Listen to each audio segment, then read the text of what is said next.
꽤 오래전부터 가지고 있던 공황장애, 그동안은 운동으로 혹은 취미들로 잘 버텨냈지만 코로나 시대 체육관과 취미들을 더 이상 할 수 없게 되자 최근 그 증세가 다시 조금씩 올라오기 시작했다. 특히 올해 초 작품 연재 회의까지 공황으로 인해 진행하지 못하게 되자 나는 특단의 조치를 취하기로 했다.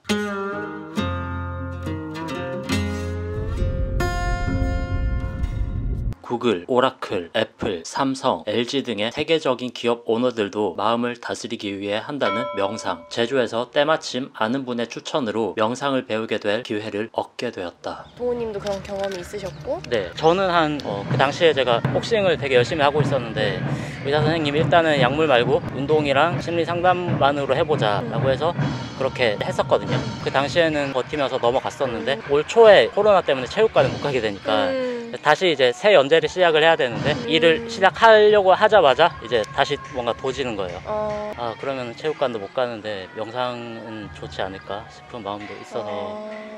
저도 굉장히 비슷한 케이스인 것 같은데 네. 저도 운동을 되게 미친 사람처럼 운동 중독이라고 하잖아요. 네네. 네, 운동 중독자처럼 했었고 네. 그래서 이제 운동이랑 심리 상담은 저도 병행했었고요. 네. 명상을 하기 전에 저도 되게 다양한 방법을 강구해봤어요.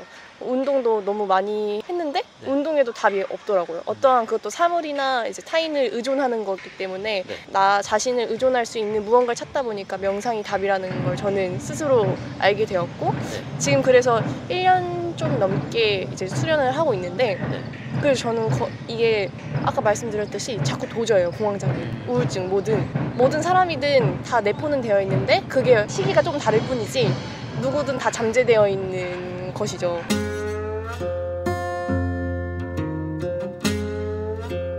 일단은 시키는 대로만 하려고 생각해보고 있습니다. 호흡에만 집중을 해야 되는데 생각이 계속 다른 데로 새거든요. 계속 정리하려고 하고 이런저런 생각들이 떠오르는데 무조건 숨 쉬는 것 하나에만 집중을 하려고 해보고 있습니다. 왜 그래야 되는지는 모르겠지만 뭔가를 배울 때는 쪼래 핵 초보일 때는 무조건 시키는 대로만 따라가는 게 좋다는 거를 알고 있거든요. 저는 사실 명상은 누구든 필요하다고 생각을 해요. 다만 지금 당장 필요한 사람이 누구냐인 거지. 사람들은 하고 싶은 사람들 은근 많은데 특히나 이런 저희 한 20, 30대 이제 M세대 분들은 자기 탐구도 굉장히 많으시고 한데 사회가 너무 많이 빨리 변하니까 네. 그런 걸 날 지켜볼 수 있는 무언가가 없는 거예요. 어떤 수단이 많이 없는 거예요. 세상이 바뀌지 않으면 내가 바뀌어야 되기 때문에 네.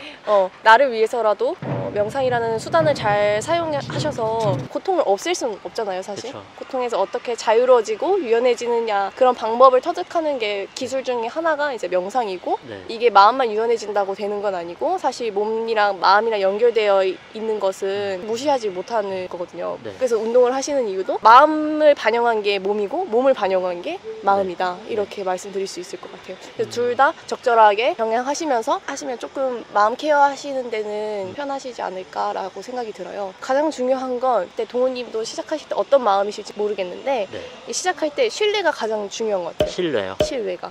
실외. 네. 신뢰. 네. 신뢰하다. 네. 의심부터 하고 들어오시는 분들이 많거든요. 이게 과연 될까? 라는 의심부터 하고 들어오시는 분들이 많아요. 그렇게 시작하면은 저는 첫 단추가 잘못 끼워졌다고 생각을 하거든요. 네.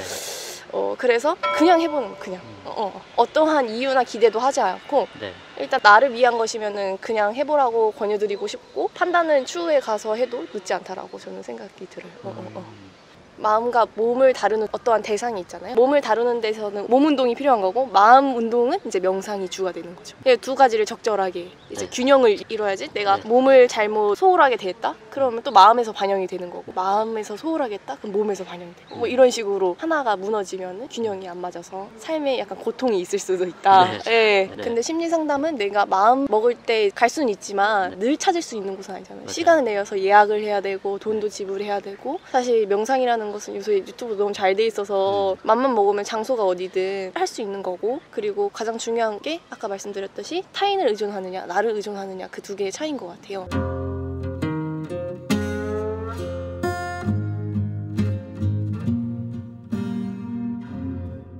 배울 때 팟캐스트에서 듣기로 네. 명상 처음 배울 때는 그래도 혼자 독학하지 말고 처음에는 전문가한테 지도를 받고 그 다음에 혼자 하라고 보통 추천을 많이 해주더라고요. 네네네. 전적으로 동의해요. 첫 단추가 참 중요한 게 운동도 그렇잖아요. 내가 혼자 헬스장 가서 네. 헬스도구 다루는 거나 네. 내가 전문 PT를 받아서 시작하는 거랑 그 이후는 확연히 저는 갭이 차이 난다고 생각을 하거든요. 헬스를 많이 했어서 네. 친구들한테 무조건 비싸더라도 PT 받고 시작해라 라고 해요. 네. 나를 위한 것이면은 비싸더라도 지도자분들한테 배워서 시작해라. 그 이후는 너가 어떻게 하든 상관이 없다. 네.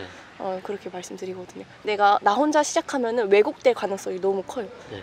생각이 다른 부정적인 것으로 빠질 수도 있고, 그리고 초보자들한테는 그 안에서 처음 겪는 것들이라서 이제 질문들이 생길 건데 네. 그걸 내가 찾아야 되는 상황인 거잖아요. 맞아요. 그래서 돌고 돌 가능성도 크고 왜곡될 가능성도 커서 웬만하면은 처음엔 지도자분들을 만나서 시작하는 게 낫다라고 이렇게 말씀을 드려요.